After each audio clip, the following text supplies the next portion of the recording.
नमस्ते है जी। धैर्यवान हीलिंग साइंस से मैं हूँ धैर्यवान, आपका अपना हीलिंग मास्टर। साथियों, सम्मोहन की चर्चा हमने की थी पिछले वीडियोस में, जिसे आपने बहुत पसंद किया था और आपके बहुत सारे कमेंट्स देखकर मुझे समझ में आया कि आपके बहुत सारे प्रश्न अभी भी हैं। तो उन प्रश्नों के जवाब मिलेंगे आज की वीडियो में आपको। सम्मोहन कैसे फैलता है, कहाँ कहाँ आप सम्मोहन का प्रयोग कर सकते हैं, कैसे एक व्यक्ति विशेष को सम्मोहित कर सकते हैं, कैसे कई लोगों को एक साथ कैसे आप पूरे ग्रुप को एक साथ सम्मोहित कर सकते हैं, कैसे आप अपने सम्मोहन में लोगों को बांध सकते हैं। आज उस पर हम और गहरी चर्चा करेंगे।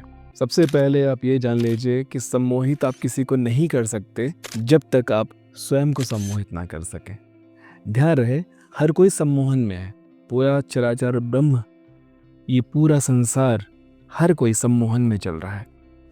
हर एक व्यक्ति सम्मोहन में चल रहा है तब तक जब तक वो एनलाइटेंड नहीं हो जाता, जब तक वो परम तत्व में विलीन नहीं हो जाता, तब तक वो परम ज्ञान को प्राप्त नहीं हो जाता, तब तक वो सम्मोहन में है। इस संसार के सम्मोहन में, ये उसके सम्मोहन में, वो उसके सम्मोहन में, ये एक दूसरे के सम्मोहन में, हम सब सम्मोहन में हैं।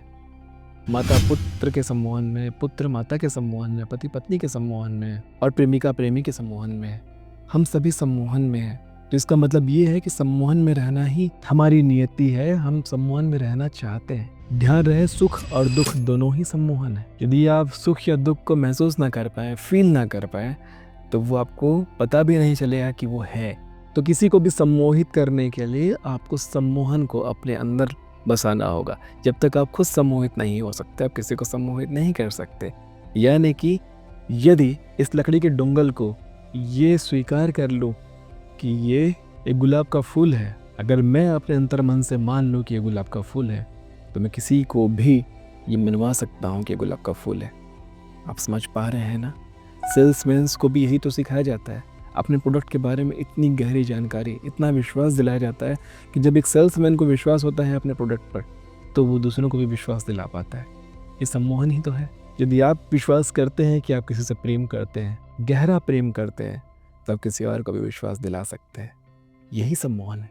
लेकिन इसकी सटीकता को अगर हम सीख जाएं, तो इतना लंबा जो प्रोसेस है कि खुद के मानने का, फिर किसी को मनवाने का, ये प्रोसेस एकदम छोटा हो जाता है। कैसे? बस वही जो इतने लंबे प्रोसेस में हो रहा है, उसको कम समय में कर लिया जाए। सम्मोहन आता है फोकस से, एकाग्रता से। जब आप एकाग्र होते हैं तो आप कुछ भी चीज़ देख पाते हैं। उस एकाग्रता के लिए हमने कई सारे ध्यान सूत्रों को समझा है। रेकी हीलिंग में, दुर्गा रेकी में एक सिंबल है, एक चिन्ह है जिसका नाम है विजिता, जो सिंबल है अप्सरा रंभा का। अप्सरा सिद्धि साधना जो लोग जानते हैं उनमें सम्मोहन होता ही है। वो सम्मोहित करना, सम्मोहन में रखना जानते हैं, है ना? लेकिन केवल विजिता सिंबल का प्रयास आप लंबे समय का अभ्यास करते हैं, 45 दिन तक का अभ्यास करते हैं, तो आप में एक दैवी सम्मोहन पैदा होता है। उस सम्मोहन को आप किसी में भी बांध सकते हैं, अपने सम्मोहन में किसी को बांध सकते हैं। मेरे साथ एक प्रयोग करके देखिए। अगले 3 दिनों तक आप केवल त्राटक का अभ्यास कीजिए। दीपक का त्राटक करें, बहुत अच्छी बात है। अगर सूर्य का त्राटक करते हैं तो और भी अच्छी बात है। 3 दिन के अभ्यास के बाद आप रास्ते में चलिए और रास्ते में चलते हुए किसी को भी देखिए, किसी बैठे हुए इंसान को, या रास्ते में नहीं, कहीं भी किसी इंसान को देखिए, उन्हें पीछे से देखिए और उनके आज्ञा चक्र पर फोकस कीजिए। आज्ञा चक्र पर, यानी कि माथे से ये रेखा खींच लिया पूरे पीछे तक, कान से ये रेखा खींच लिया, तो जहां अंदर एक सेंटर बनता है वो हो गया आज्ञा चक्र का स्थान। एक्सरे की तरह आप आर पर, उनके सिर के आर पर उसके आज्ञा चक्र को देख सकते हैं। पूरे फोकस से देखिए और फिर उन्हें आदेश दीजिए। कोई भी आदेश, कुछ भी आदेश दीजिए। आप उन्हें बोल सकते हैं कि आपके आसपास जो कचरा पड़ा है उसको उठा के डस्टबिन में डाल दो, या मेरी तरफ पलट के आओ, या उस जगह पे मत बैठो, वो जगह अच्छा नहीं है, दूर चले जाओ। 3 दिन के ही अभ्यास से आप में इतना सम्मोहन आ जाएगा कि आप ऐसे आदेश दे पाएंगे। लेकिन वो आदेश भी स्वीकार कब करेंगे पता है? जब वो चैतन्य नहीं है, जब वो यूं ही मोबाइल में स्क्रॉल कर रहे हैं, कुछ पढ़ रहे हैं, बस यूं ही, तो उनका ध्यान कहीं और है है ना। जब ध्यान उनका नहीं है, जब चैतन्य नहीं है, यानी कि कॉन्शियस माइंड एक्टिव नहीं है, सब कॉन्शियस माइंड एक्टिव है, उस कंडीशन में आप उन्हें आदेश दे सकते हैं और वो आदेश स्वीकार भी करेंगे, क्योंकि हमारा मन है, जो ब्रेन है हमारा, सम्मोहन में रहना चाहता है। यदि सम्मोहन फैलाना चाहते हैं तो आज से ही एक चीज़ शुरू कर दीजिए, बन ठन के रहना शुरू कर दीजिए। एकदम बढ़िया, सुबह जल्दी उठिए, सूर्योदय से पहले उठिए, व्यायाम कीजिए, प्राणायाम कीजिए, बहुत ही सुंदर तरीके से स्नान ध्यान कीजिए, इत्र सुगंध का प्रयोग कीजिए, अच्छे से बाल बनाइए, हेयर कट बियर्ड कट बिल्कुल अच्छे से होना चाहिए, सलीके से। आप जो भी व्यक्तित्व है आपका, यदि आप साधु की तरह जीवन रखना चाहते हैं तो बाल अगर बढ़ें तो भी कोई दिक्कत नहीं, बाल बियर्ड आपके बढ़ें, सुंदर दिखें, जैसे साधु सन्यासी कैसे भी हो लेकिन वो बेहद सुंदर दिखते हैं। तो आपको स्वस्थ और सुंदर बनना होगा।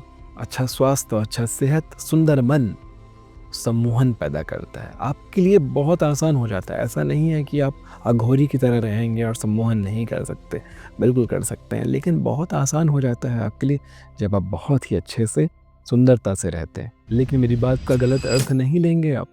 सुंदरता वो मेकअप वाला सुंदरता नहीं, असली जो आप करते हैं ना अपने जीवन में, जैसी लाइफस्टाइल आप फॉलो करते हैं, जैसी आदतों को आप बनाए रखते हैं, वो आपके चरित्र में, आपके ऑरा में झलकता है, तब सम्मोहन पैदा होता है। सम्मोहन का मतलब है किसी को वो है चीज़ दिखा देना जो नहीं है।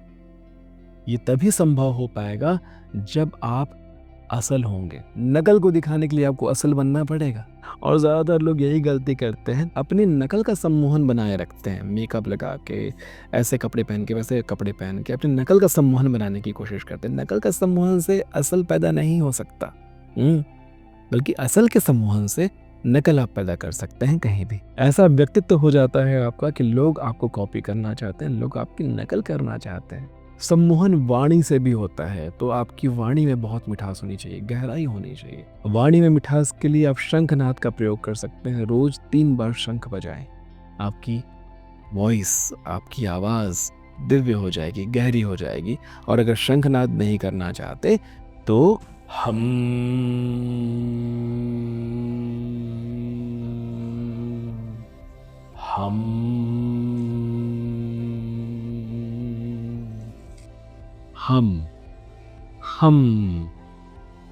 हम बीज मंत्र का प्रयोग करेंगे 21 बार। ये त्राटक के तुरंत पश्चात आप कर सकते हैं। ये करते ही आपके अंदर एक मिथली सी आ जाएगी, एक खुमारी सी आ जाएगी, और उस समय आप अपने सम्मोहन को महसूस करेंगे कि कैसे आप खुद को सम्मोहन कर रहे हैं। उसी समय आप अपने आप से कह दीजिए कि आप एक महान सम्मोहन से भरे हुए हैं, आप दैवी सम्मोहन से भरे हुए हैं। मैं दैवी सम्मोहन से भरा हुआ हूँ, मेरे व्यक्तित्व में सम्मोहन है, मैं किसी को भी आकर्षित कर पाता हूँ, मेरे अंदर दैवी आकर्षण है। ये सारी बातें हम मंत्र को उच्चारण के तुरंत बाद अपने आप से कह देना। ये एक्स्ट्रा है, ये अफर्मेशन की तरह अपने आप को बताने वाली बात है, अपने अंदर विश्वास को डालने वाली बात है। हम मंत्र का उच्चारण आपकी विशुद्धा चक्र में वाक शुद्धि पैदा करने के लिए है। जब आप किसी को कमांड देंगे, सुनिए थोड़ा आप मेरे पास आ जाइए, सुनिए आप वो कर दीजिए, भाई जी आप ये कर लीजिए, तो बहन सुनिए आप वहाँ मत बैठिए, आप प्लीज़ वहाँ चले जाइए। ये जो कमांड है इतना निर्मल और सुंदर हो जाएगा कि हर कोई आपकी बात मानेगा। यही तो है सम्मोहन, यही तो चाहते हैं आप कि जब आप बोले तो लोगों के अंदर तक वो बात उतरे, अंतर आत्मा तक उसे सुकून मिल जाए। आप में से बहुत लोगों को ये लग रहा होगा कि तो ऐसे में तो कोई भी इसका प्रयोग करके गलत काम भी कर सकता है। ध्यान रहे, माता प्रकृति कभी भी गलत चरित्र वाले लोगों को, खराब विचारधाराओं के साथ कोई सिद्धि प्राप्त करना चाहे तो वो नहीं देती। काली सिद्धियां आप कर सकते हैं, जटिल प्रार्थनाएं करके, जटिल सिद्धियां करके, लेकिन वो भी आपके कर्मों में आके कहीं ना कहीं आपको क्षति पहुंचाता है। तो ये काली विद्या की तरफ तो आपको कभी जाना भी नहीं है। ये सात्विक विद्या है जिनका प्रयोग करके आप समाज कल्याण के लिए, जन कल्याण के लिए, और सबसे महत्वपूर्ण अपने कल्याण के लिए इसका प्रयोग करें। क्योंकि ऐसी शक्तियाँ जब आती हैं ना तो केवल कल्याण करने की ही इच्छा होती है। हाँ, सबसे सुंदर बात यह है कि ऐसी शक्तियों को अपने अंदर धारण करते ही केवल कल्याण करने की इच्छा होती है। तो ये तो आपको करना ही चाहिए, क्योंकि प्रकृति माता ने जैसा हमें चाहा था, यदि हम वैसे बन रहे हैं तो ये तो एक दैवी क्रिया हुई ना, ये तो एक पुण्य आत्मा की करने वाली क्रिया हुई। सभी महान व्यक्तित्वों में जिन्होंने समाज का भला किया, कल्याण किया है, उनके अंदर सम्मोहन हुआ करता था। उनकी एक आवाज़ में जनता, लोग, समाज उनके पीछे चल पड़ते थे। तो चलिए इस प्रयोग को शुरू कीजिए, बहुत आसान है। और यदि आप इसमें और आगे बढ़ना चाहते हैं, इसको सहजता से प्राप्त करना चाहते हैं, तो विजिता सिंबल का शक्तिपात अपने गुरुओं से ज़रूर लीजिएगा। दुर्गा देवी का ये सिंबल है विजिता, जो देवी रंभा का सिंबल है। देवी रंभा की पूरी साधना यदि आप नहीं भी करना चाहते तो केवल विजिता सिंबल का शक्तिपात लेके उसकी साधना करके, उसका प्रयोग करके आप अपने अंदर दैवीय सम्मोहन को पैदा करते हैं। ठीक है जी, आशा करता हूँ ये अध्याय भी आपको बहुत अच्छे से समझ में आया होगा। मिलते हैं आने वाले अध्यायों में, तब तक के लिए नमस्ते है जी।